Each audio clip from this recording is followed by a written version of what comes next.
같이 한 목소리로 읽도록 하겠습니다. 시작. 여호와 하나님이 그 사람에게 명하여 이르시되 동산 각종 나무의 열매는 내가 임의로 먹되 선악을 알게 하는 나무의 열매는 먹지 말라. 내가 먹는 날에는 반드시 죽으리라 하시니라. 아멘. 네, 오늘부터 우리는 종말론에 대해서 이제 5일간 성경의 가르침을 좀 받으려고 합니다. 이게 제가 안식월 가 있는 동안 사실 훨씬 내용이 많은데 5일 동안 이제 다 할 수가 없어서 그냥 이제 추렸습니다. 그래서 5일 동안 이제 저희가 할 수 있는 한 준비한 대로 그렇게 이제 함께 말씀을 나누려고 하는데요. 우리 구속사의 시작이 어떻게 예정되어 있는 끝과 연결이 되는지, 그리고 어떻게 예수님의 죽으심이 우리의 최후 심판에는 어떤 결과를 가져오는지, 이제 우리는 이 종말론을 이제 들으면서 정말 이 구속사의 이 시작과 마지막 이 예정을 우리가 이제 보게 될 텐데, 자, 일단 이제 이런 겁니다. 이제 종말론의 내용은 다양해요. 그러나 성경이 종말에 대해서 기록하면서 우리에게 정말 말하고 싶은 핵심 메시지 혹은 방향이 뭐냐, 이걸 아는 게 중요해요. 왜 그러냐면 모든 이단들이 종말에 대해서 얘기하고 종말로 사람을 이제 미혹하기 때문에 우리가 종말론을 바로 세우는 것은 교회론을 바로 세우는 것보다 어쩌면 중요할 수 있어요. 자, 성경은 분명히 이게 중요합니다. 성경의 특징이 뭐냐면 끝을 말해요. 다른 종교하고는 완전히 다른 이 성경의 차이가 뭐냐면 우리는 끝을 말하는 종교다 이거죠. 그런데 이 종말 기록의 핵심은 뭐냐면 다가오는 세상이 뭐냐, 우리의 운명, 피조물의 운명, 이런 게 아니에요. 종말론의 핵심은 하나님인 거예요. 왜냐? 하나님이 역사를 시작하셨고 하나님이 역사를 종결하시기 때문에 하나님이 정해진 마지막 날 그 심판을 하시거든요. 그러니까 마지막 날은 심판이 있는 거예요. 그런데 그 심판을 누가 하느냐? 하나님이 하시거든요. 그러면 하나님 그분이 마지막 날에 우리를 심판하실 때 사람의 운명을 결정하시는 기준이 뭐냐라는 거예요. 하나님을 알아야 되는 거예요. 그 기준을 알고 이 심판을 준비해야 되는 거죠. 그것이 종말론에서 다루는 핵심인 거예요. 그 핵심을 놓치시면 안 되는 겁니다. 그러니까 이제 최종 판결자인 하나님에 대해 관심이 없는 채로 마지막 날에 휴거를 하냐 안 하냐, 천년 왕국이 있냐 없냐, 666의 표를 받으면 어떻게 되냐, 이런 논쟁을 해봤자 아무 의미가 없는 거예요. 여러분, 종말론의 핵심은 뭐냐면 종말을 이 땅에 가져오시는 그분 하나님이 종말론의 주제인 거예요. 그리고 이 종말론을 통해서 하나님 그분의 기준을 배운 다음에 오늘 우리가 그렇게 살아야 되는 거예요. 그러면 종말은 준비가 되는 거예요. 무슨 종말의 때가 언제냐, 이게 중요한 게 아니라는 거죠. 그러면 우리가 이제 이거부터 좀 얘기를 해볼게요. 자, 하나님의 모든 계획에는 끝이 있어요.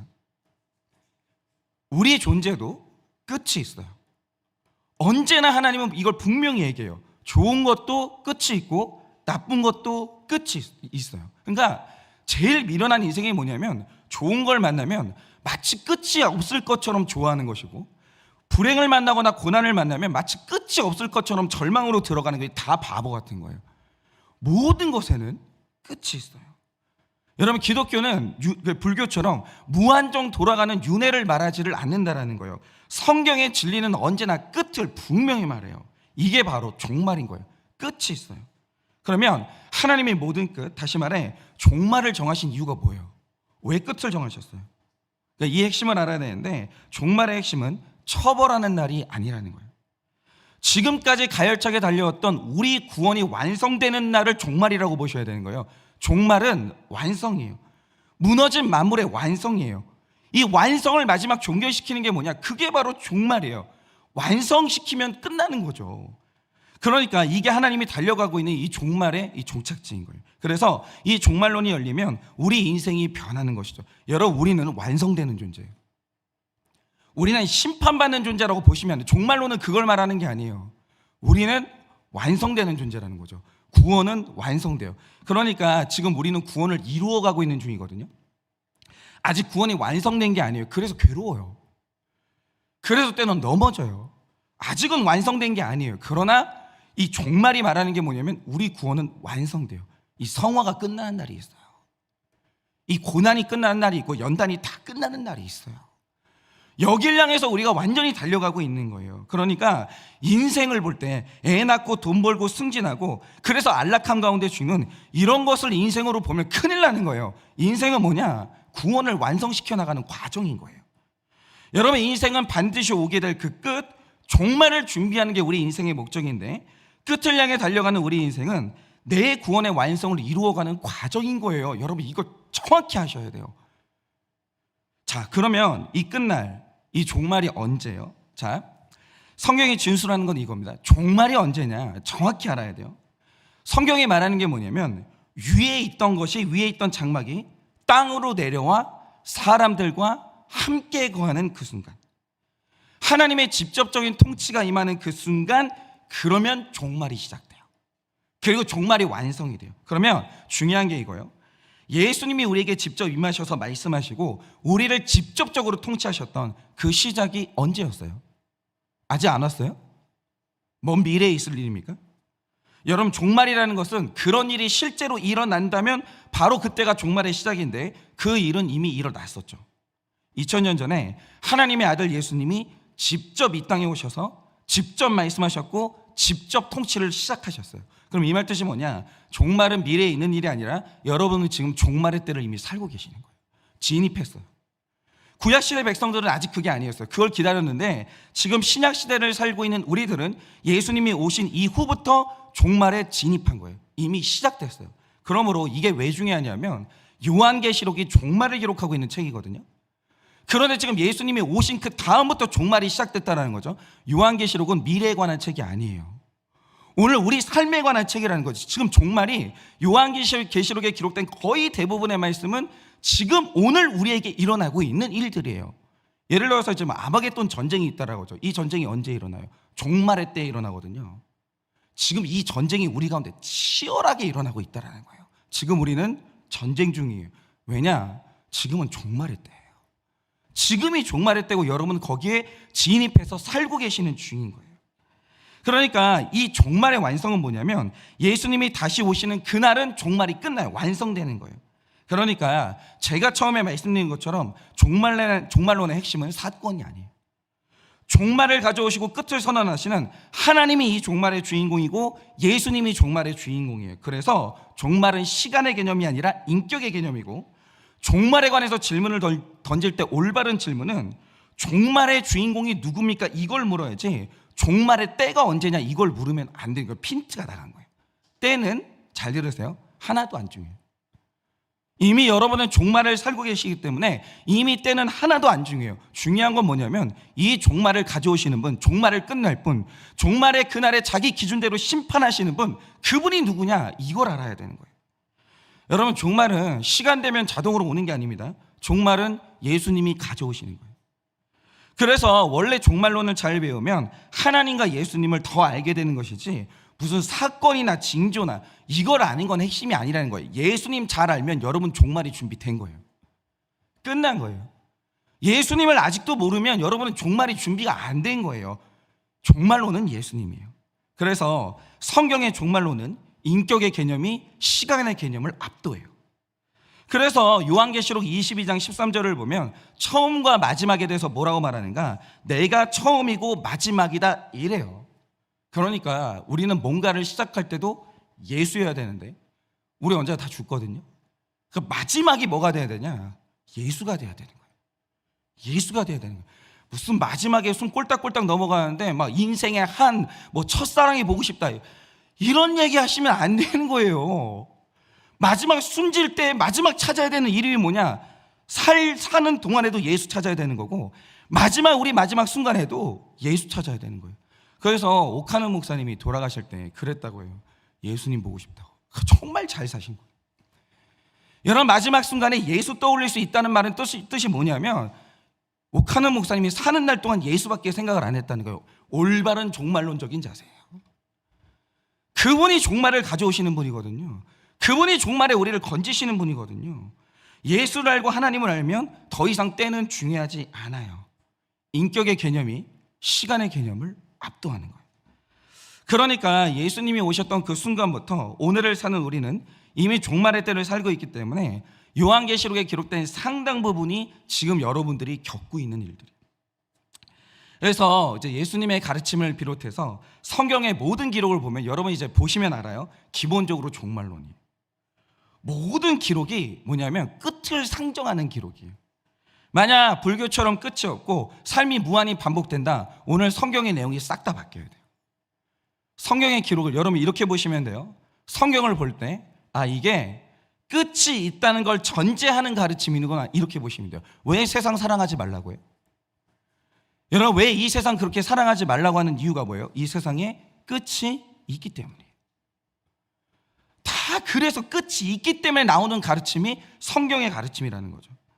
그러니까 복음은요, 잘 들으세요, 끝이 있는 이 땅에서 잘 되는 것을 가르치는 책이 아니에요. 끝날 세상에서 영원히 살 것처럼 가르치는 책이 아니라고요. 그 끝날 우리의 삶을 심판하시는 예수님과 어떻게 바른 관계를 맺을 것인가, 나이를 먹어갈수록 하나 둘씩 어떻게 끝나는 이 세상과 결별할 것인가, 이거 가르쳐주는 것이 성경책인 거예요. 자, 그러면 이런 겁니다. 이제 종말론이 이제 본격적으로 시작하는데, 그러면 종말론의 시작이 뭐냐? 그게 바로 죽음이에요. 이 종말론의 버튼을 누른 게 뭐냐면 이게 바로 죽음이었다는 거죠. 제가 아까 말했듯이 종말은 다 무너지는 게 아니라 구원의 완성이라고 했어요. 그런데 우리의 구원이 완성된다라고 할 때 이 완성을 완강하게 막아서고 있는 게 뭐냐? 그게 바로 죽음이에요. 여러분, 구속사는요, 죽음을 정복하지 못하면 완성이 안 돼요. 그거는 구원이 아니에요. 그래서 구속사는 죽음에 대한 철이고, 죽음에 대한 도전이고, 죽음에 대한 승리예요. 죽음과의 정면 충돌이에요. 이게 구속사의 역사인 거예요. 그래서 이 구속사의 마지막 청산 대상인 죽음으로부터 종말론을 시작하는 게 마땅한 것이죠. 그래서 근데 이제 우리가 이제 죽음이 뭐냐라는 걸 말할 때 반드시 봐야 되는 책이 바로 창세기인 거예요. 왜냐하면 창세기는 존재의 시작을 알려주기도 하지만 죽음이 언제부터 시작됐는가, 이걸 알려주는 책이 창세기거든요. 그러면 한번 생각을 해볼게요. 여러분, 도대체 죽음이 뭐예요? 여러분, 우리는 만약에 오늘 예수님이 오시면 그 사람은 죽음을 보지 않고 부활로 직접 들어가요. 근데 만약 우리가 오늘 예수님을 만나지 못한다고 하면 죽음은 기정사실이에요. 그러면 죽음이 뭐예요? 지금 첫 시간부터 마지막 시간이 다 연결되어 있기 때문에 여러분 소화를 하셔야 됩니다. 그리고 어떻게 이 죽음이 완벽했던 우리 창조 세계 안에 왜 들어왔고 어떻게 들어왔어요? 이게 우리의 의문인 거예요. 왜냐하면 최초의 에덴 동산에는 죽음이 한 발자국도 들어오질 못했거든요. 그러니까 이 창세기가 알려주는 죽음의 충격적인 진실이 뭐냐면 원래 인간은 죽는 존재가 아니었다는 거예요. 죽음은 사람 존재의 일부가 아니에요. 창조 질서 안에 죽음이 원래는 없었어요. 이것은 이 죽음은 하나님의 창조 계획에는 없었던 현상이고, 그래서 죽음은 굉장히 비통한 것이고, 여러분 마지막까지 죽음은 저항해야 돼요. 죽음 인정하시면 안 돼요. 그리스도인들에게 죽음은 인정의 대상이 아니에요. 그러니까 우리의 신앙생활은 죽지 않기 위한 몸부림인 거예요. 여러분, 신앙생활 왜 해요? 영생 얻으려고 하잖아요. 그럼 영생 얻는다는 이 말의 충격적인 뜻이 뭐예요? 우린 죽음을 인정하지 않는다니까요. 우린 죽음에 저항하는 존재들이에요. 죽음과 싸우는 거예요. 우리는 안 죽으려고 신앙생활하는 거예요. 그런데 창세기가 제공하는 굉장히 중요한 정보가 있어요. 그게 뭐냐? 왜 우리 삶에 죽음이 들어왔냐라는 거예요. 왜? 여러분 뭐 다 알듯이 그 원인은 죄인데 바로 여기에서부터 섬세한 조각이 필요해요. 그러면 도대체 무슨 죄가 우리 인류 안에 죽음을 허용했으며 도대체 무슨 이유로 모든 인류는 죄의 독을 뒤집어 썼냐 이거예요. 여기서부터가 섬세하게 조각이 들어가야 되는 거예요. 여러분 생각해 보세요. 죄와 죽음은 도대체 어떤 인과관계가 있어요? 왜 죄를 지으면 죽어요? 그러니까 죄에 어떤 독이 있어가지고 우리가 죄를 짓는 순간 갑자기 죽어요? 그게 아니라는 거예요. 예를 들어서 사람이 바람을 피운다라고 하죠. 그럼 갑자기 몸에 이상이 생기면서 죽어요? 아니에요. 그러면 도대체 무슨 이유로 죄가 죽음하고 연결이 되냐고요? 왜 죄가 죽음을 왜 불러와요? 그 이유가 뭐예요? 이건 앞으로 우리의 구원과 그대로 직결되고 연결하기 때문에 우리 부활하고 너무 중요하기 때문에 확실히 알고 가는 게 중요해요. 왜 죽어요? 도대체 죄가 뭐 때문에 우리에게 죽음을 몰고 와요? 자, 이유는 뭐냐면 이 세상을 하나님이 창조할 때 하나님이 말씀하셨던 창조 계획의 일부가 있어요. 그게 뭐냐면 죄는 죽음과 연결된다고 언약을 하셨기 때문에. 그런데 핵심은 이겁니다. 사람이 죄를 지으면 너는 필경 죽는다고 말한 그 죄가 뭐예요? 여러분, 창세기가 이걸 말해주는 거예요. 아무 죄나 말하지 않아요. 네가 이 죄를 지으면 이게 죽음을 불러오는 거야 라고 말한 거예요. 그러면 그 죄가 뭐예요? 여러분, 우리에게 죽음을 불러온 그 죄는 뭐냐면 우리가 지금 짓고 있는 잡다한 죄가 아니에요. 그거는 죽음이 들어왔기 때문에 우리가 짓는 죄예요. 최초에 이 죽음이라는 것을 불러온 죄는 따로 있는 거예요. 최초에 하나님이 죽음을 불러온다고 언약하신 죄가 하나인데 바로 그게 선악과를 먹는 원죄예요. 성경이 원죄를 중요하게 다루는 이유가 이거라는 거죠. 바로 이게 아담이 최초에 지었던 죄인데 우리는 이 죄를 원죄라고 하죠. 그러니까 죄 중에서도 원죄가 우리 인류에게 제일 중요해요. 그러니까 창세기가 왜 아담과 하와가 선악과를 따먹었던 그 순간의 기록을 남기는 이유가 뭐냐? 이 순간부터 구원의 방식이 결정됐기 때문에. 이게 우리 죽음을 불러왔기 때문에 이 죄를 해결해야 죽음이 해결되는 거예요. 여러분, 세상의 모든 죄들이 다 중요하지만 이 죄가 제일 중요해요. 그러니까 지금 우리 삶의 모든 죄는 고통을 불러와요. 죄는 고난을 불러오고 고통을 불러와요. 원죄가 죽음을 불러온 거예요. 이 구분이 정확하셔야 되는 거예요. 그러니까 창세기 2장 17절을 보면 이런 말씀이 있죠. 선악을 알게 하는 나무의 열매를 먹지 말라. 내가 먹는 날에는 반드시 죽으리라 하시니라. 이 언약의 무거움을 하셔야 돼요. 하나님이 딱 말씀하신 거예요. 네가 이 원죄를 짓는 순간 죽음이 와. 최초의 언약을 하신 거예요. 여러분 잘 보세요. 이 세상에 죽음을 불러온 죄는, 여러분과 저의 죽음을 불러온 죄는 아담이 선악과를 따먹었던 그 죄라고요. 이걸 원죄라고 하는 거예요. 그런데 중요한 건 아담이 지은 죄가 왜 아담의 죽음으로 끝나는 게 아니라 우리 죽음까지 연결되냐 이거예요. 이걸 파악해야 구원의 방식이 연결이 되는 거예요. 바로 여기에서 전가의 원리가 나오는 거예요. 여러분, 우리가 전가의 원리를 받아들이는 거 굉장히 중요합니다. 왜냐하면 이후로 하나님이 정하신 구원의 방식이 이유 없이 그 방식이 정해진 게 아니에요. 생각을 해보세요. 하나님이 우리 모든 인류를 구원한대요. 그런데 왜 구원의 방식이 우리 각자가 죄의 값을 치르는 게 아니라 왜 예수님 하나가 죽는데 우리가 구원받아요? 이유가 뭐예요? 왜 우리가 내 의를 믿는 게 아니라 왜 예수를 믿어야 되냐고요? 왜 예수가 죽는데 우리가 구원받아요? 그리고 왜 죽으신 예수님은 부활을 해야 돼요? 이게 뭐냐면 전가의 원리가 작동한다는 전제하에 이루어진 구원 방식인 거예요. 그래서 전가의 원리를 모르면 왜 구원의 방식이 은혜가 되어야 되는지, 왜 예수님이 구원 행동이 그래야 되는지 하나도 이해가 안 되는 거예요. 그러니까 이 세상이 창조될 때 이미 이 세상의 전가의 원리는 작동하고 있었어요. 그러니까 우리가 태어나기 이전부터 만유 인력의 법칙은 존재하고 있었죠. 그래서 번지 점프도 만유 인력의 법칙 때문에 일어난 거예요. 망치질, 로켓의 추진 원리가 전부 다 만유 인력의 법칙을 인정해서 그렇게 일어난 거죠. 그러니까 세상이 창조될 때 애초에 전가의 원리는 작동하고 있어요. 지금도. 이게 지금 이 구원 전반을 이루고 있는, 지배하고 있는 굉장히 중요한 원리라는 거예요. 그런데 이 전가의 원리에서는 핵심이 되는 정말 중요한 존재가 있어요. 자, 전가의 원리에서는 여러분 개개인이 중요하지 않아요. 제일 중요한 존재가 누구냐? 대표예요. 여러분, 특별히 인류를 통틀어서 하나님이 대표의 지위를 주셨던 존재가 딱 2명밖에 없는데 바로 그게 아담과 예수님 2명밖에 없어요. 그런데 이 대표의 존재는 어떤 위력을 가지냐? 이건 오늘날에도 여러분이 그냥 일상생활에서 다 지금 경험을 하시는 건데, 예를 들어서 어느 회사의 대표가 있죠. 그리고 각 가정마다 이 대표가 있어요. 그런데 만약에 이 대표가 어느 업체와 언약을 맺고 사인을 하는데 이 거래가 성사되는 순간, 그러니까 사인을 할 때, 계약을 할 때 전 직원이 가지 않아요. 대표 혼자 나가요. 상대편도 대표 혼자 나와요.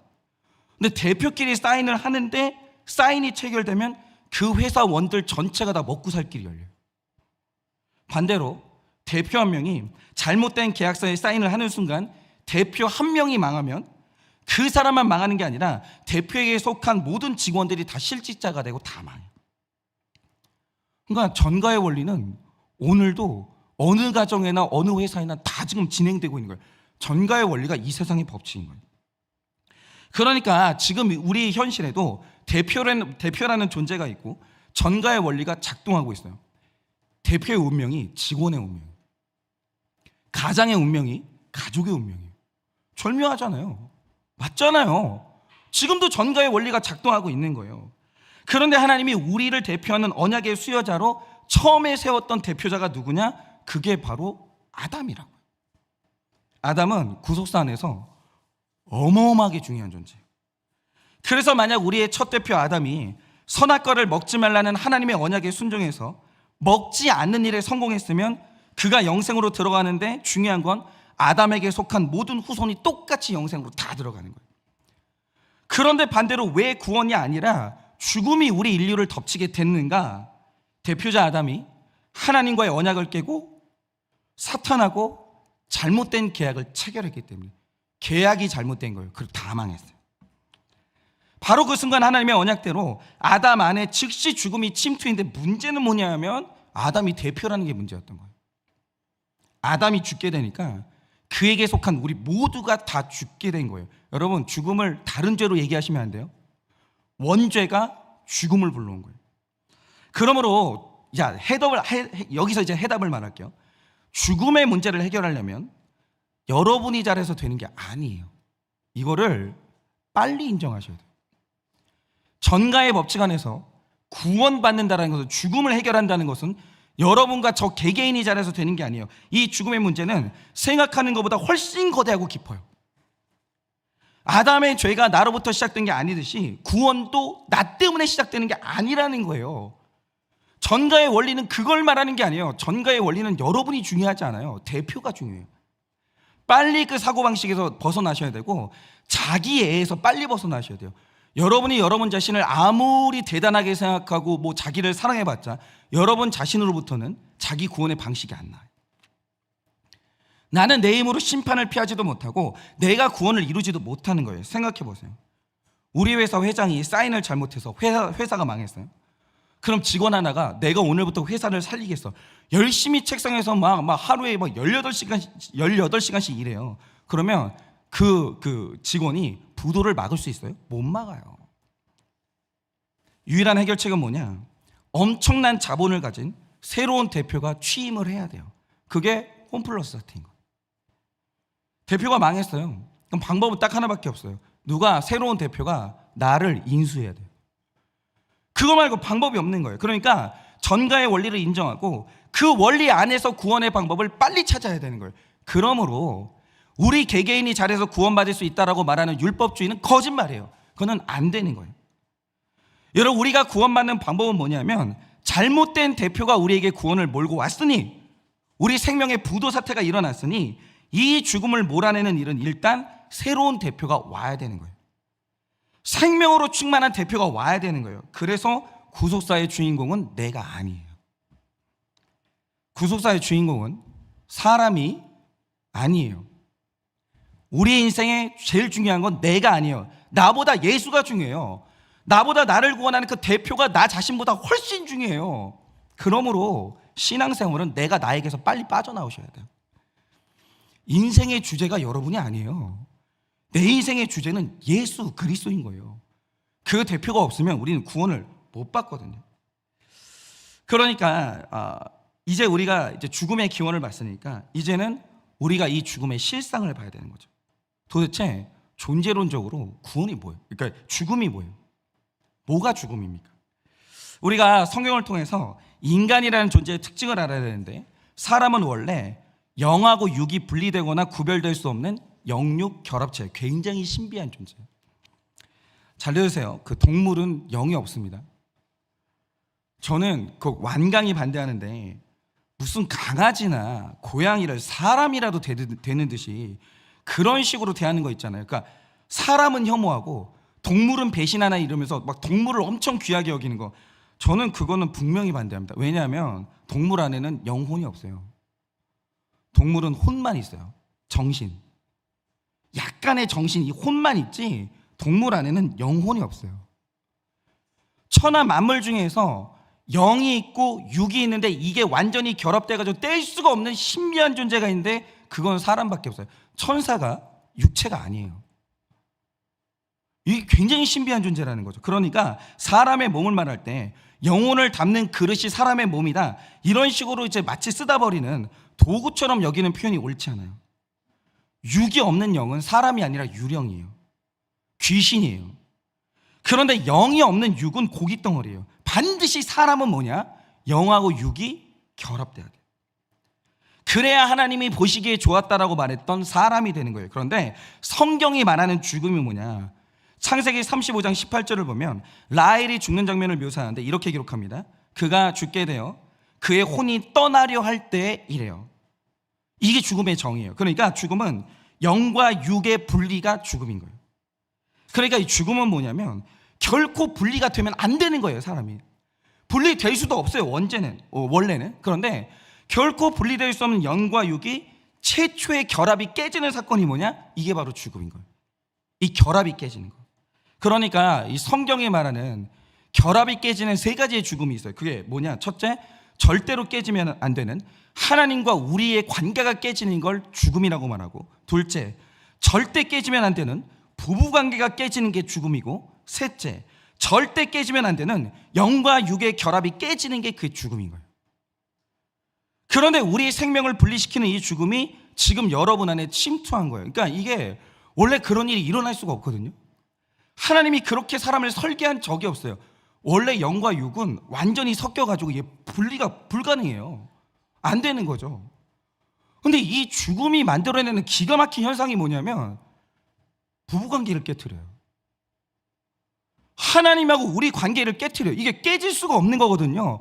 원래 아담하고 하와는 결합이 안 깨져요. 악교풀로 딱 붙여놨기 때문에. 근데 이상하죠? 죽음이 들어오는 순간 부부관계가 깨져요. 죽음이 들어오는 순간 하나님과 우리 관계가 깨져요. 근데 더 무서운 게 뭐냐? 죽음이 들어오는 순간 육체와 영혼이 분리가 돼요. 그러니까 결합이 깨져요. 그게 죽음인 거예요. 그런데 이 성경이 말하는 그 죽음은 영과 육이 분리되는 이 현상이기 때문에 두 가지 영역의 죽음이 다 침투하는 거예요. 그러니까 육체에도 죽음이 강력한 통치가 임하지만 우리 죽음이 영혼까지 죽인다는 게 문제인 거예요. 죽음이 강력한 권세인 이유가 바로 그거죠. 여러분, 죽음은 잘 들으셔야 돼요. 육체의 죽음과 영의 죽음이 있다는 걸 빨리 간파하셔야 돼요. 그러니까 여기에서 만약에 육체의 죽음은 눈으로 보이기도 하고 냄새로 맡을 수도 있기 때문에 육체의 죽음을 파악하는 것은 그렇게 어렵지 않아요. 그러니까 육체가 죽으면 통곡을 하죠. 다 아이고 아이고 하면서 통곡을 해요. 근데 문제는 뭐냐 하면 영의 죽음이 문제인 거예요. 여러분, 사람의 오감이 세상에 존재하는 모든 것을 다 포착하지 못해요. 오감 다 믿지 마세요. 오감 때문에 내가 세상을 다 안다? 굉장히 큰 착각인 거예요. 예를 들어서 소리의 경우에 사람의 귀가 포착할 수 있는 소리가 20Hz에서 2만 Hz 사이의 주파수밖에 파악이 안 돼요. 이거 인간이 들을 수 있는데 만약에 초저주파 있죠. 다시 말해 20Hz 이하의 소리는 사람의 귀가 포착하는 게 불가능해요. 이게 근데 없는 소리냐? 그게 아니라 신기하게 돌고래나 박쥐는 이 소리를 포착해요. 그러니까 박쥐가 서로 통신을 할 때 우리가 그 소리를 못 들어요. 왜 그러냐면 박쥐가 초저주파로 통신을 하거든요. 존재한다니까요. 그 소리가 존재를 해요. 근데 문제는 뭐냐? 우리 오감이 존재하는 걸 포착을 못해요. 바로 이거죠. 인간의 오감은 한계가 있어서 분명히 존재를 하는데 포착을 못하는 게 있어요. 그게 바로 영이에요. 여러분, 지금 여기에 영이 있게 없게요? 있습니다. 지금 여기에 우리의 지금 이 특세를 심써놓고 있는 천사도 여기 있어요. 신비주의가 아니에요. 있어요. 성령 하나님도 존재해요. 그런데 지금 우리의 은혜 받는 것을 방해하고 있는 악령도 여기 존재를 해요. 여기는 치열한 전쟁터예요. 근데 문제는 뭐냐? 사람의 오감이 영이 포착이 안 돼요. 그게 문제인 거예요. 그런데 우리의 오감은 영적인 것을 보지도 못하고 느끼지도 못하고 냄새를 맡는 것도 불가능해요. 그러니까 육체의 죽음은 우리가 심각하게 느끼는데 영의 죽음이 그거보다 심각하거든요. 근데 이게 볼 수가 없으니까 느끼지를 못하는 거예요. 그러니까 겁도 없이 불신 결혼을 하는 거예요. 아니 생각을 해보세요. 만약에 여러분들 옛날에 중국에 그런 풍습이 있었다면서요. 내 자녀가 부잣집에서 내 자녀가 결혼을 못하고 죽어요. 그러면 영혼 결혼식을 해요. 그게 뭐냐면 총각이나 처녀를 데려다가 돈 엄청나게 많이 주고 시신하고 결혼을 시키는 거예요. 그게 얼마나 무섭냐고요. 하겠어요 여러분 같으면? 100억 주면 할까요? 한 사람 있을 거예요, 그죠? 100억 주면. 100억이나 주면 할까 모를까. 누가 그걸 하냐고요. 누가 시체랑 결혼을 해요. 근데 영이 죽으면 시신하고 결혼하는 거거든요. 근데 이게 볼 수가 없으니까 이게 얼마나 심각한지를 모르는 거예요. 그러니까 중요한 건 몸의 죽음과 영의 죽음은 다 증상이 있다는 거예요. 자, 일단 몸의 죽음은 사람이 늙기 시작해져요. 약해져요. 그리고 결국 몸의 모든 기능이 정지가 되죠. 그리고 썩어요. 그러니까 몸의 죽음은 죽는다는 이 증상이 아주 선명해요. 굉장히 강렬해요. 이렇게 죽음은 뚜렷한 증상을 불러와요. 죽음은 포착이 가능하긴 해요. 그러니까 육체의 죽음은 당연히 우리가 알 수 있는데 영적으로 죽었다라는 것을 포착할 수 있는 증상이 오는 거예요. 그러면 이제 영적으로 죽었을 때 우리에게 오는 그 증상이 뭐냐? 가장 먼저 그가 하나님하고 완전히 단절돼요. 그러니까 영이 죽은 사람하고 결혼한다는 게 얼마나 무서운 일인지 몰라요. 그 사람은 하나님 절대 못 만나요. 그러니까 영적으로 죽어 있어도 육체가 살아있기 때문에, 혼이 있기 때문에 노래도 부르고 공부도 하고 스포츠도 하고 유머 감각도 있어요.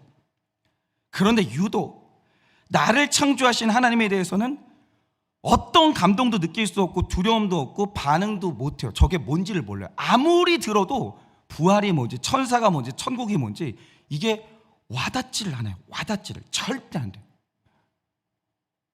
여러분 예를 들어서 이런 거예요. 죽은 시신이 있다고 해요. 엄청나게 맛있는 음식을 해요. 해요. 입을 벌릴 수 있냐? 못해요. 냄새를 맡아요. 그러니까 살아있는 사람은 맛있는 음식 냄새를 맡으면 벌써 위액이 끓어올라요. 배가 고프고 갑자기 있잖아요. 식욕이 올라요.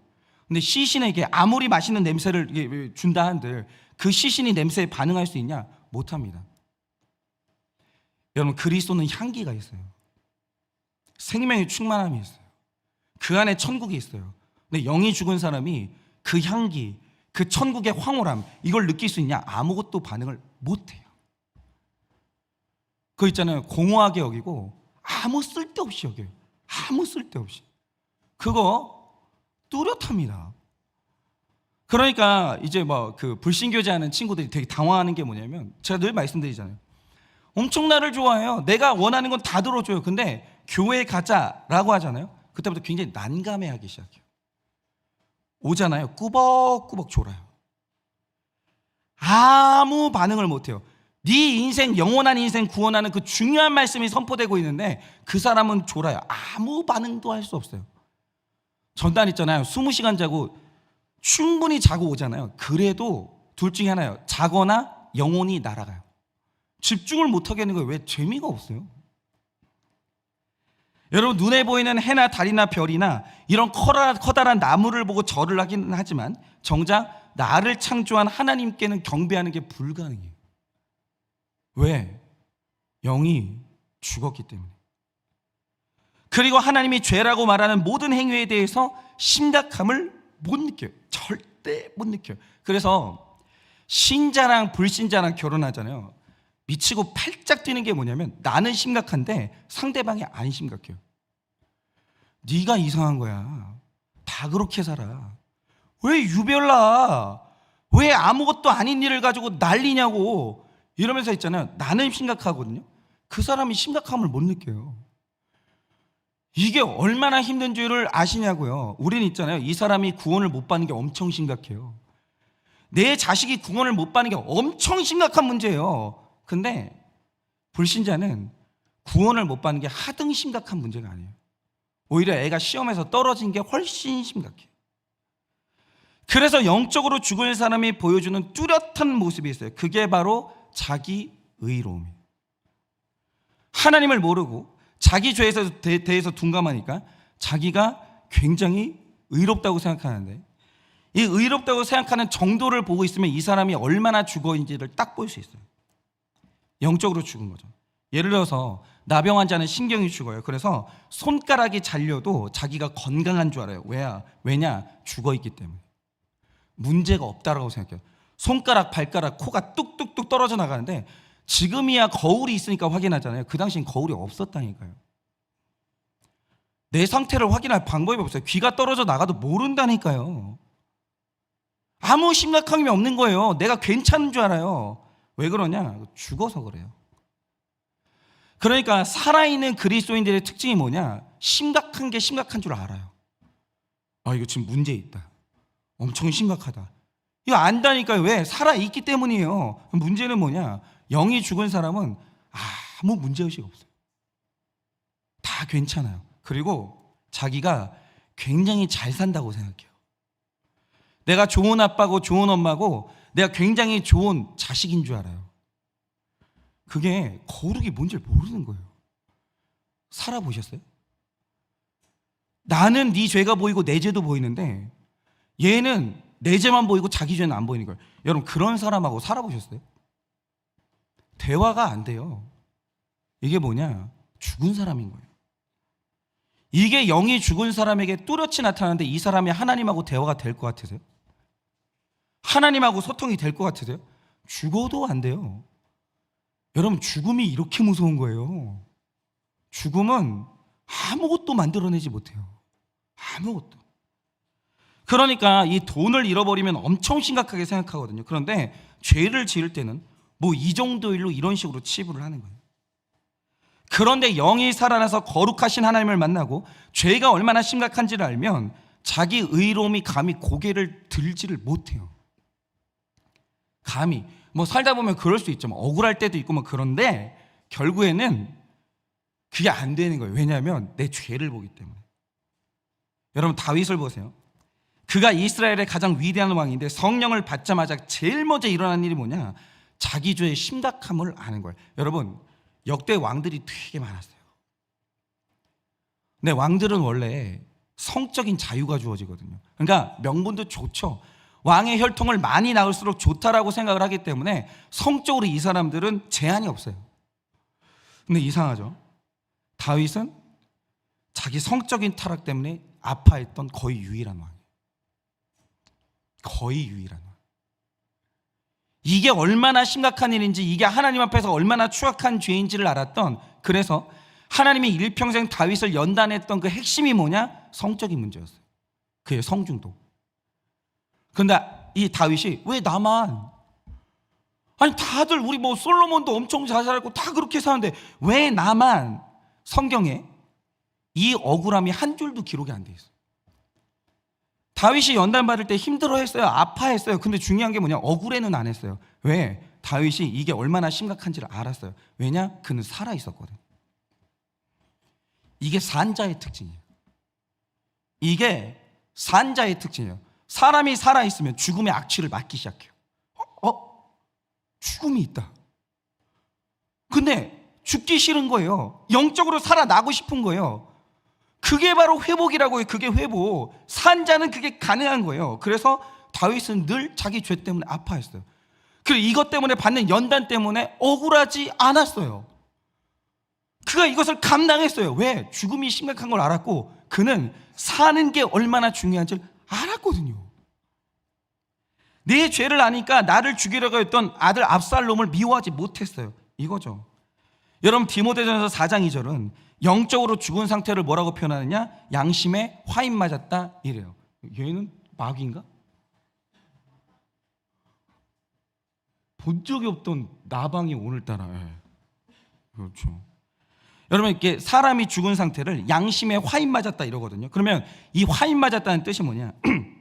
지금도 좀 다른 데를 가면 어떤 가축한테 등급을 매기거나 이 가축이 누구 소유다 이걸 표시할 때 표식 모양이 있는 쇠를 벌겋게 달궈요. 그래서 그 뜨거운 쇠 표시를 이 동물 피부에 찍어버리는 거죠.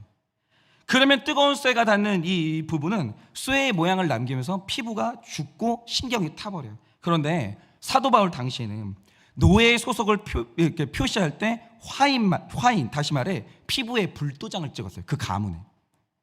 그런데 이 불도장을 찍으면 피부가 타면서 조직이 죽고 이 피부가 딱딱해지거든요. 딱지가 얹으면서. 그런데 그 부분은 쇠로 긁어도 아픔을 느끼지를 못해요. 왜냐? 조직이 죽었어요. 그 부분만큼은 아픔을 못 느껴요. 그런데 이 사도 바울은 사람이 영적으로 죽은 모양을 양심에 화인 맞았다라고 했는데 이거 딱딱한 걸음이에요. 그런데 이 딱딱한 것의 대표가 뭐냐? 그게 시체예요. 시체는 딱딱해요. 아무리 두드려도 아픈 것에 반응을 못한다는 거죠.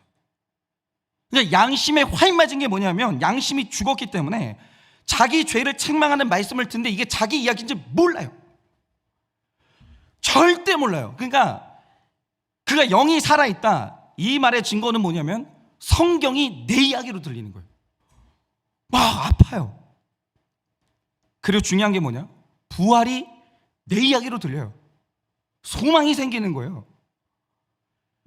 이게 내 말씀으로 들리는 거예요. 근데 문제는 죽은 사람은 뭐냐면 아무리 책망하는 말씀을 들려줘도 이게 자기 이야기인 줄 몰라요. 그래서 하나도 안 아파요. 근데 이것의 반대 극부가 뭐냐? 부활과 소망과 천국의 말씀을 들어도 이게 자기 말씀이 안 된다는 게 문제예요. 그게 문제인 거죠. 그래서 대다수의 사람들을 보면 내가 남에게 짓는 죄의 심각함을 몰라서 죄를 말하면 억울함을 느껴요. 이 억울함이라는 감정만큼 죽은 감정이 없는 거예요. 그러니까 뭐가 억울하냐고요. 그러니까 상대방이 죄를 지으면 내가 보잖아요. 근데 자기가 죄를 지어놓고 억울해요. 그러면 그걸 보는 상대방이 얼마나 기가 막힌 줄 아세요? 근데 우리가 자기 죄의 심각함을 모르잖아요. 내가 죽어 있잖아요. 억울한 거예요. 징계를 받으면 억울해요. 왜냐? 내가 지은 죄가 그 정도가 아니라는 거예요. 그러니까 이게 어떻게 설명이 안 돼. 이 답답함은 설명이 안 되는 거예요. 남이 나에게 똑같은 잘못을 저지르면 그때는 펄쩍 뛰는데 또 하는 말이 뭐냐? 나는 저 정도는 아니었다. 나는 저 정도는 아니는 거예요. 그러니까 감각이 없는 거죠. 그러니 양심이 죽은 사람, 영이 죽은 사람이 주로 가지는 감정이 뭐냐? 그게 바로 억울함과 미움이에요. 억울함은 내 죄를 아는 양심이 죽어서 느끼는 감정이고, 미움은 내 죄의 심각함을 몰라서 남의 죄가 크게 보이기 때문에 느끼는 감정이 뭐냐? 그게 미움이에요. 이렇게 사람에게는 지금 여러분 그거 아셔야 돼요. 육체의 죽음과 더불어서 영적인 죽음이 모든 사람에게 임했어요. 그래서 결혼 잘하라고 계속 얘기하는 게 이거예요. 우리 결혼은 뭐냐면 산자와의 결합을 갈구하는 거지, 죽은 사람하고 결합하면 일생 자체가 죽은 사람 끌고 다니는데 그게 얼마나 힘든 줄 아냐 이거예요. 그러니까 이게 막 가슴이 답답해요. 영의 세계를 모르니까 이게 너무 하나도 안 심각한 거예요. 불신결혼이 얼마나 심각한지를 전혀 모르는 거예요. 그래서 우리 교회에서 불신결혼한 분들은 많이 간증을 좀 해줘야 돼요. 여러분 잘 들으세요. 우리 중에 이 땅을 걸어다니는 사람 중에 누구도 이 죽음에서 벗어나는 사람이 없어요. 그리고 영적인 죽음은 진짜 착시 현상에서 벗어나셔야 돼요. 서울대를 가도 영적으로 죽어 있으면 그건 안 되는 거예요. 영이 죽어도 서울대 간다니까요. 영이 죽어도 올림픽에서 금메달을 따요. 생생하게 살아있으니까 영이 죽은 게 안 보이는 거예요. 근데 영의 죽음은 징후가 있다고요. 포착을 해내셔야 돼요. 포착을. 여러분 우리의 육체는 점점 늙어가요. 약해지고 기력이 지금 상실되고 있어요. 우린 지금 죽어가고 있어요. 우린 지금 죽어가고 있고 아무도 여기서 못 빠져나와요. 지금 이 죽음이 진행 중이에요. 그런데 영적으로도 마찬가지죠. 지금 성령으로 충만해서 영이 살아있으면 오늘 우리는 이렇게 살지 않아요. 지금 우리가 뭐냐면 사람이 그러니까 영적으로 이제 죽어 있다가 성령님이 계속 깨우시는 게 뭐냐면 이게 바로 신앙생활인 거예요. 잠들면 안 돼. 잠들면 안 돼. 일어나. 근데 우리 영은 계속 잠들려고 해요. 근데 성령 충만해서 깨어 있으면 우리가 이렇게 살지 않죠. 그런데 여전히 우리는 미움을 청산하지 못해요. 왜냐? 또 조금만 시간 지나잖아요. 내 죄에 대해서 잠들어요. 또 또 남에게 추악한 죄를 짓고도 이게 얼마나 심각한지를 몰라요. 또 억울함이라는 감정을 느껴요. 그게 제가 지난주에 느꼈던 제일 큰 감정이에요. 그 억울함. 이게 또 영적으로 잠드는 거예요. 근데 정말 정신을 번쩍 차렸어요. 내가 또 잠들어 있었구나. 정신 차려보니까 내가 또 의인 돼버린 거예요. 마땅히 당해야 할 일을 당했는데 또 의인 된 거예요. 그러니까 또 억울해하고 있더라고요. 정말 정신 차렸어요, 제가. 왜냐하면 지금 우리 영혼은 죽어 있기 때문에. 죽음하고 지금 우리가 사투를 벌이고 있는 거예요. 이 신앙생활이 뭐냐? 죽음하고 지금 우리가 사투를 벌이고 있는 거예요. 성령은 죽으면 안 된다. 일어나, 깨워. 너 잠들면 죽어, 일어나 라고 하는데 사탄은 죽으면 편해, 계속 그러고 있는 거예요. 그런데 이런 우리 가운데 아버지께서 오늘 지금 성령을 보내신 거예요. 왜냐? 성령은 죽음을 인정하지 않아요. 성령은 죽음에 유일하게 맞서는 영이 뭐냐? 성령이에요. 죽음을 유일하게 이길 수 있는 영이 뭐냐? 성령이에요. 성령은 우리를 그냥 두지 않아요. 절대로 그냥 두지 않아요. 신자가 죄를 짓고 있는데 그의 심령이 편안하게 내버려 두지 않아요. 성령은 생명의 영인데 그가 죽어가는 우리에게 계속해서 성령의 호흡을 보내고 계신 거예요. 그래서 죽을 육체의 사람이 생명의 대표가 되시는 예수님을 만나게 하신데, 잘 들으세요. 왜 예수 이름을 들으면 감격해요? 왜 예수의 십자가를 생각하면 내가 울컥해요? 왜 내가 고난당하고 내가 매를 맞을 때 예수 생각하면 위로가 돼요? 왜? 이유가 뭐예요? 성령이 깨우시는 거예요.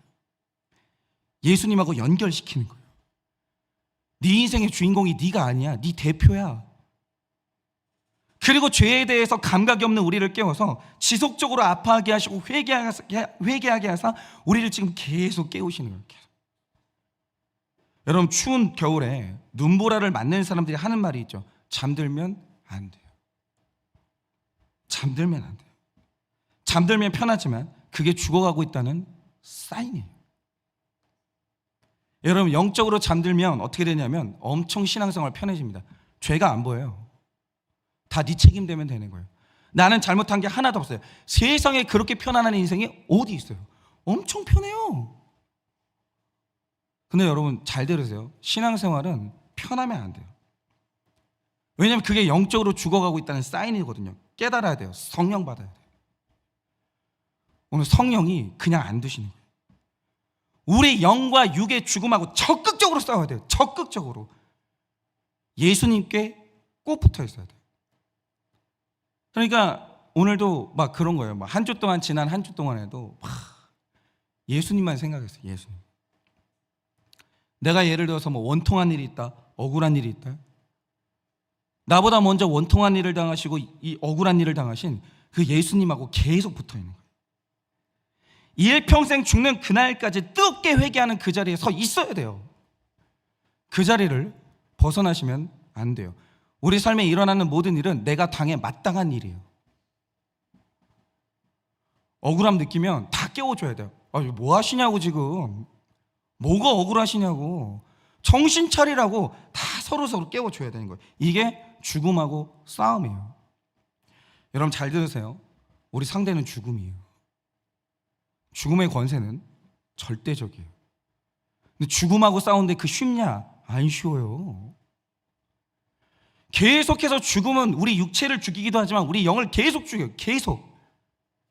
감각이 없게 만들고 편안하게 만들고 계속 죽게 만드는 거예요. 이걸 지금 우리는 사투를 벌이면서 싸우고 있는 거예요. 여러분, 지금 우리는 누구도 이겨본 적이 없는 죽음하고 싸우고 있는 거예요. 여러분, 우리 지금 믿음의 선배들이, 스데반 집사님이 뭐랑 싸웠어요? 끝까지 죽음하고 싸운 거예요. 끝까지. 죽지 않으려는 몸부림, 이게 바로 우리의 신앙생활인 거예요. 여러분, 죽음을 당연한 것으로 받아들이지 마세요. 죽음을 인정하지 마세요. 죽음하고 싸우셔야 돼요. 그래서 마침내 우리가 구원을 이루어야 되는 거예요. 그래서 지금 우리의 가는 길이 힘들어요. 저도 힘들어요. 그래서 지금 이 죽음하고 싸우는 게 지금 우리 운명인데 이걸 해나가는 방법은 딱 하나밖에 없어요. 오늘 성령의 충만을 받으셔야 돼요.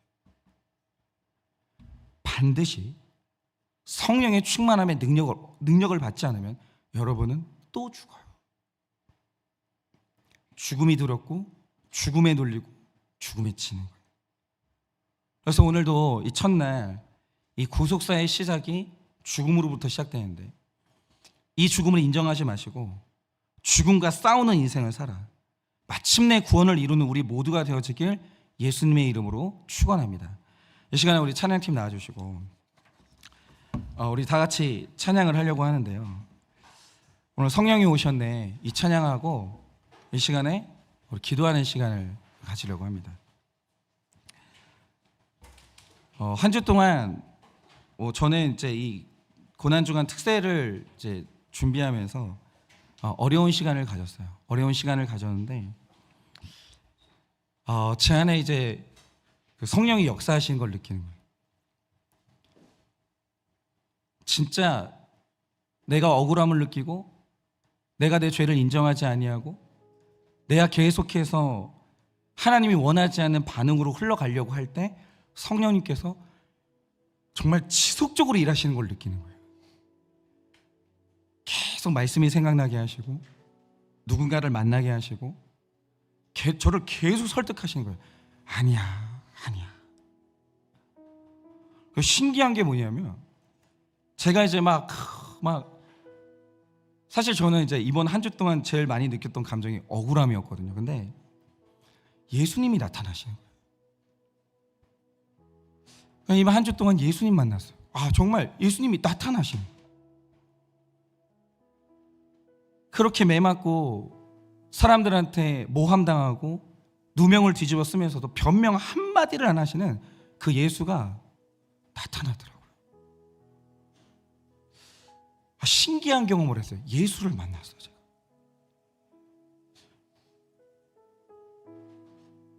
정말 나를 깨우시는, 나를 살게 하시는 그 예수가 나타나는 경험을 하면서 이게 살아나는 거예요. 그러면서 제가 또 막 진짜 시름시름 죽어가고 있는 저 자신을 예수님이 건져 올리신. 여러분 신앙생활 너무 힘드시죠? 언제까지 이 죄를 봐야 되는 것인가? 언제까지 나는 내가 죄인 돼야 되는 것인가? 내가 언제까지 이 가정을 내가 지키고 살아야 되는 것인가? 왜 신앙생활은 즐겁지 않은 것인가? 너무너무 힘들죠. 여러분 예수님 만나셔야 됩니다. 성령을 받으셔야 합니다. 생명을 공급받아 내가 오늘 이렇게 살아야 되는 이유가 깨달아져야 되고 예수를 만나 오늘 내가 이 십자가를 져야만 하는 이유가 깨달아져야 돼요. 안 그러면 구속사가 시작이 안 돼요. 구속사는 생명을 공급받아야 걸어갈 수 있는 길이지 생명을 공급받지 않는 사람은 한 발자국도 못 걸어가는 어려운 길이에요. 이 시간에 우리 다 같이 성령이 오셨네 우리 찬양하고 이 시간에 우리 다 같이 한번 기도할 때 하나님 내가 오늘 싸우고 있는 이 대상이 누군 줄 알았습니다. 나는 오늘 죽음과 싸우고 있습니다.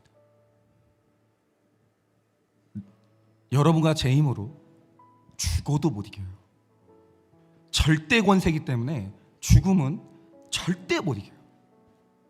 성령 받으세요. 예수 만나세요. 방법은 그거밖에 없는 거예요.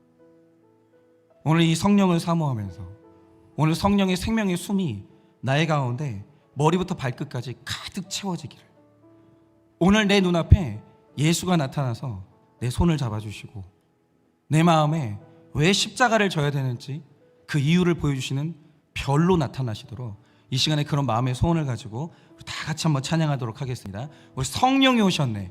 우리 다 같이 찬양하겠습니다. 허무한 시절 지날 때 허무한 시절 지날 때 깊은 한숨 내쉴 때 그런 풍경 보시며 탄식하는 분이 있네. 고와 같이 너희를 버려두지 않으리. 내가 너희와 영원히 함께하리. 우리 한 번 더 허무한 시절 지날 때, 허무한 시절 지날 때, 깊은 한숨 내쉴 때, 그런 풍경 보시며 탄식하는 분이 있네. 고와 같이 너희를 버려두지 않으리. 내가 너희와 영원히 함께하리. 우리 한 번 더 억눌린 자 갇힌 자, 억눌린 자 갇힌 자, 자유함이 없는 자, 피난처가 되시는 성령님 계시네. 주의 영이 계신 곳에 참 자유가 있다네.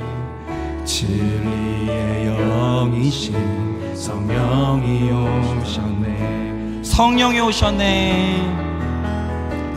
성령이 오셨네. 성령이 오셨네. 내 주에 보내신 성령이 오셨네. 우리 인생 가운데 친히 찾아오셔서 그 나라 꿈꾸게 하. 우리 갈망함으로 성령이 오셨네. 성령이 오셨네. 성령이 오셨네. 내 주에 보내신 성령이 오셨네. 우리 인생 가운데 친히 찾아오셔서 그 나라 꿈꾸게 하. 갈망함으로 성령이 오셨네. 성령이 오셨네. 성령이 오셨네. 내 주에 보내신 성령이 오셨네. 우리 인생 가운데 친히 찾아오셔서 그 나라 꿈꾸 살아나기를 갈망하면서 성령이 오셨네. 성령이 오셨네. 성령이 오셨네. 내 주에 보내신 성령이 오셨네. 우리 인생 가운데 친히 찾아오셔서 그 나라 꿈꾸게 하. 성령이 오셨네. 성령이 오셨네. 성령이 오셨네. 성령이 오셨네. 내 주에 보내신 성령이 오셨네. 우리 인생 가운데 친히 찾아오셔서 그 나라 꿈꾸. 우리 한 번 더 갈망하는 마음으로 성령이 오셨네. 성령이 오셨네. 성령이 오셨네. 내 주에 보내신 성령이 오셨네. 우리 인생 가운데 친히 찾아오셔서 그 나라 꿈꾸게 하시네. 여러분, 이 시간에 우리가 같이 한번 기도할 때 간절함으로 가슴에 손을 얹고 이 시간에 우리 다 같이 기도하도록 하겠습니다. 간절하게 기도할 때 하나님 살려주시옵소서. 성령님 임하사 살려주시옵소서. 내가 육신이 약하고 영이 약하여 주님 죄를 이길 힘이 없사오니, 내 죄를 인정할 힘이 없사오니, 거룩하게 살아갈 힘이 없사오니 성령님 살려주시옵소서. 성령님 임하여 주시옵소서. 성령님 충만함을 주시옵소서. 성령님 힘을 주시옵소서, 생명을 허락하여 주시옵소서. 이 시간에 우리 다 같이 한번 간절하게 살려달라고 기도하도록 하겠습니다. 기도하겠습니다. 살아계신 하나님 아버지, 이 시간에 하나님 아버지 앞에 간절히 기도합니다. 성경 하나님 아버지, 이 시간에 우리 가운데 임하여 주시길 간절히 소원합니다. 하나님 아버지, 나의 안에 임하여 주시길 간절히 소원합니다. 하나님 아버지, 내가 죽음의 권세를 이길 방법이 없습니다. 하나님 아버지, 이 죽음의 권세가 너무나도 강력합니다. 하나님, 내 육신을 죽이는 이 죽음의 권세가, 하나님 오늘도 내 영을 죽이는 이 죽음의 권세가 오늘도 우리를 덮쳐 오늘도 내 죄를 심각하지 않게 여기고 오늘도 죄를 짓고 다 달려가는 나의 마음과 나의 발걸음을 멈추지 못하는 하나님 아버지, 이런 죽은 영이 있습니다. 죽은 나의 육체가 있습니다. 성령 하나님 아버지, 성령 하나님 아버지, 이 시간에 우리가 죽어갑니다. 이 시간에 우리가 죽음의 냄새를 맡습니다. 우리가 죽음 때문에 신음합니다. 우리가 죽음 때문에 아파하지 못하고 죽음 때문에 기뻐하지 못하고 하나님, 이 죽음의 권세에 눌려서 숨을 쉬지 못합니다. 살아가는 성령 하나님 아버지, 이 시간에 우리 한 사람 한 사람을 찾아오시고 이 시간에 우리 한 사람 한 사람을 깨워주시길 간절히 소원합니다. 하나님 아버지, 깨어나게 하여 주옵소서. 깨어나게 하여 주옵소서. 거룩하신 하나님을 다시 보게 하여 주옵소서. 우리를 위하여서 십자가를 지신 예수 그리스도를 보게 하여 주옵소서. 하나님, 그의 거룩하심을 알게 하여 주옵소서. 나의 죄를 보게 하여 주옵소서. 나의 심각함을 알게 하여 주옵소서. 나에게 소망이 있음을 보게 하여 주옵소서. 나의 삶 가운데 나에게 힘주시는 예수 그리스도가 있음을 알게 하여 주옵소서. 나에게 점에서 능력을 주시며 권세를 주시는 성령 하나님의 있음을 알게 하여 주옵소서. 하나님 아버지, 우리에게 힘을 허락하여 주옵소서. 우리가 결단코 죄에 넘어지지 아니하도록, 죄를 인정하지 아니하도록, 하나님의 죽음이 심각하지 않도록, 그렇게 우리를 속삭이는 모든 속임의 가운데서 우리가 깨어나고 다시 한번 살아나며 일어날 수 있도록 성령 하나님 아버지, 이 시간에 우리 가운데 역사하여 주시옵소서. 성령 하나님 아버지, 이 시간에 우리를 살려주시기를 원합니다. 이 시간에 우리 한 사람 한 사람을 살려주시기를 원합니다. 하나님, 이 시간에 우리가 알기를 원합니다. 하나님, 우리가 알기 원합니다. 저 천국과 하나님 우리의 구속사와 하나님 아버지, 우리를 사랑하시는 하나님 아버지와 그의 거룩하심과, 그러나 오늘도 하나님 아버지 앞에서 죽을 수밖에 없는 죄인들 우리의 실상을 다시 한번 알기를 원합니다.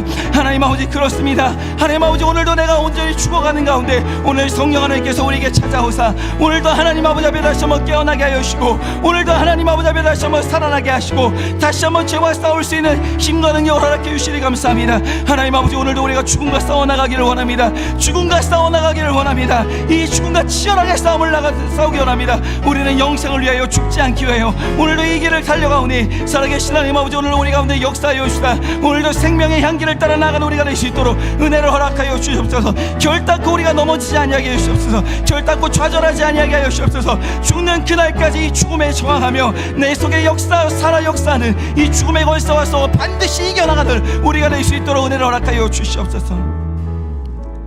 여러분, 이 시간에 우리 다 같이 한번 기도할 때 간절함으로 기도하기를 원합니다. 하나님, 죄를 이길 방법이 없습니다.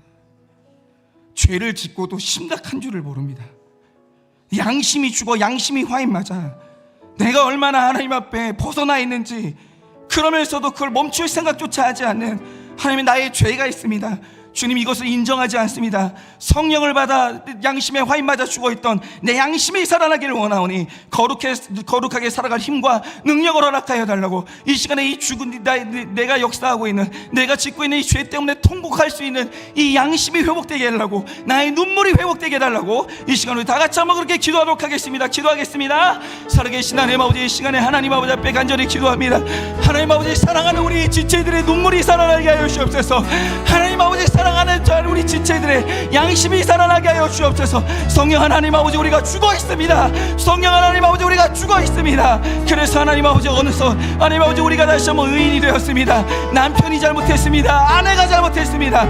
하나님 아버지, 우리가 또 교우들이 잘못했습니다. 나는 잘못한 것이 없는 것만 같은 하나님의 억울함과 미움의 감정이 다시 한번 우리를 휩싸고 있습니다. 살아계신 하나님 아버지, 이 시간에 하나님 앞에 간절히 소원합니다. 하나님 아버지, 또다시 죄가 심각하지 않습니다. 하나님 아버지, 죄가 심각하지 않습니다. 우리가 이렇게 죄를 짓고 있는데 하나님, 죄가 심각하지 않습니다. 세상 사람들 다 그렇게 살고 있는데 나 정도면 괜찮은 삶을 살고 있는 것이 아닌가, 나 정도면 이 정도면 괜찮은 삶을 살고 있는 것이 아닌가. 하나님, 이렇게 다시 한번 양심이 죽어 양심의 화인 맞아 하나님, 전혀 죄가 아픈 줄 모르는 우리의 마음과 몸이 있습니다. 살아계신 하나님 아버지, 이 시간에 하나님 아버지 앞에 온전히 기도하오니 우리의 죽은 양심을 살려주시옵소서. 우리의 죽은 양심이 살아나게 하여 주옵소서. 우리의 죽은 양심이 살아나게 하여 주옵소서. 다시 한번 하나님 아버지 배우자보다 내 죄가 더 큼을, 내가 당하는 고난보다 하나님 아버지 정말 내 죄가 훨씬 더 큰 것임을 하나님 다시 한번 깨닫고 인정하는 이 시간 되기를 원합니다. 살아계신 하나님 아버지 깨어나게 하여 주옵소서. 우리의 양심이 깨어나게 하여 주옵소서. 우리의 양심이 깨어나게 하여 주옵소서. 양심을 깨워 주시옵소서. 성령의 충만함을 받아 하나님 나의 죄가 보이게 하여 주옵소서. 나의 죄 때문에 눈물을 흘리게 하여 주옵소서. 나의 죄 때문에 통곡하게 하여 주옵소서. 나의 죄 때문에 아파하게 하여 주옵소서. 하나님 내 죄 때문에 이 모든 일이 일어났음을 다시 한번 깨닫게 하여 주시다. 하나님 아버지 우리의 모든 서있던 의인의 자리에서 빠져나오게 하여 주옵소서. 하나님 아버지 다시 한번 서는 우리가 낼 수 있도록 역사하여 주옵소서. 주님이 살아나기를 원합니다. 양심이 살아나기를 원합니다. 양심이 살아나기를 원합니다. 하나님 아버지 부르시게 하여 주옵소서. 내 죄 때문에 부르시게 하여 주옵소서. 하나님 아버지 배우자에 대한 고통 때문에, 자식 고통 때문에 부르시는 것이 아니라 내 죄 때문에, 내 죄에 대한 아픔 때문에 부르시게 하여 주옵소서. 하나님 아버지 오늘도 하나님 아버지 간절히 기도합니다. 살아나게 하여 주옵소서. 성령의 충만함을 얻게 하여 주옵소서. 성령의 바람이 불게 하여 주옵소서. 성령의 바람이 불게 하여 주옵소서. 죄 때문에 아파하고 통곡했던 우리 조상들처럼 그렇게 우리 안에도 성령의 바람이 불게 하여 주옵소서. 그래서 우리 죄가 아프게 하여 주옵소서. 우리 죄가 아프게 하여 주옵소서. 우리 죄가 아프게 하여 주옵소서. 내 죄가 아프게 하여 주옵소서. 남의 죄 때문에 아픈 것이 아니라 내 죄 때문에 아프게 수 있도록 역사하여 주옵소서. 눈물을 흘리게 하여 주옵소서. 그래서 죄를 끊고 돌이키는 놀라운 회개 역사가 일어날 수 있도록 주님께서 은혜를 허락하여 주옵소서. 죄를 끊게 하여 주옵소서. 죄를 끊게 하여 주옵소서. 죄를 끊게 하여 주옵소서. 죄를 끊게 하여 주옵소서. 죄를 끊게 하여 주옵소서. 죄가 끊어지게 하여 주옵소서. 죄에서 돌이키게 하여 주옵소서. 죄에서 돌이키게 하여 주옵소서. 겸손케 하여 주옵소서. 겸손케 하여 주시옵소서. 성령 하나님 아버지 오늘 우리를 겸손케 하여 주옵소서. 우리를 겸손케 하여 주옵소서. 죄인의 자리를 다시 한번 내려가 다시 한번 주님 앞에 엎드리며 무릎 꿇으며 그렇게 겸손한 우리가 될 수 있도록 은혜를 허락하여 주시옵소서. 하나님, 오늘도 십자가의 능력이 아니면, 오늘도 구속사의 주인공인 예수님을 만나지 않으면, 오늘도 성령을 받지 않으면 단 하루도 거룩하게 살 수가 없고 이 죽음에서 빠져나올 수 없는 우리의 운명을 알기에 오늘도 절박한 심정으로 이 자리에 나온, 그리고 각 처에서 그렇게 예배를 드린 우리의 사랑하는 성도들이 있습니다. 주님, 간절히 소망합니다. 우리 죽음의 이 권세가 우리 속에 들어와 버린 이 죽음의 능력이 얼마나 강력한지를 깨닫기를 원합니다. 주님, 우리 육체가 죽어가고 있습니다. 주님, 우리 육체가 죽어가고 있습니다. 쇠약해지고 있습니다. 그런데 더 무서운 것은 영의 죽음입니다. 죄를 짓는데도 죄인 줄 모릅니다. 심각한 줄 모릅니다. 죄를 끊을 힘이 없습니다. 돌이킬 수 있는 힘이 없습니다. 하나님, 남의 죄 때문에 아프지 내 죄 때문에 아프지가 않습니다. 내 죄 때문에 아파서 눈물 흘린 적이 언제인 줄 모르겠습니다. 부당하게 느껴집니다. 왜 이런 것까지 죄라고 하는가? 이런 식으로 하나님 우리가 말하는 우리의 교만한 모습이 있습니다. 성령 하나님, 임하여 주시옵소서. 임하여 주시옵소서. 인정케 하여 주옵소서. 내 영이 죄로 죽어졌음을 인정케 하여 주시고, 그래서 다시 한번 하나님께서 우리에게 감각을 깨워주사 우리의 양심이 살아나게 하사 내 죄 때문에 아파하게 하시고 내 죄를 인정하게 하여 주시고 이 죄에서 돌이켜 죄와 결별하는 놀라운 역사가 일어날 수 있도록 은혜를 허락하여 주시옵소서. 지금은 우리 주 예수 그리스도의 은혜와 하나님 아버지의 그 크신 사랑과 성령님의 위로하시고 교통하여 주시는 그 역사하심이 오늘도 성령 받아, 오늘도 성령 받아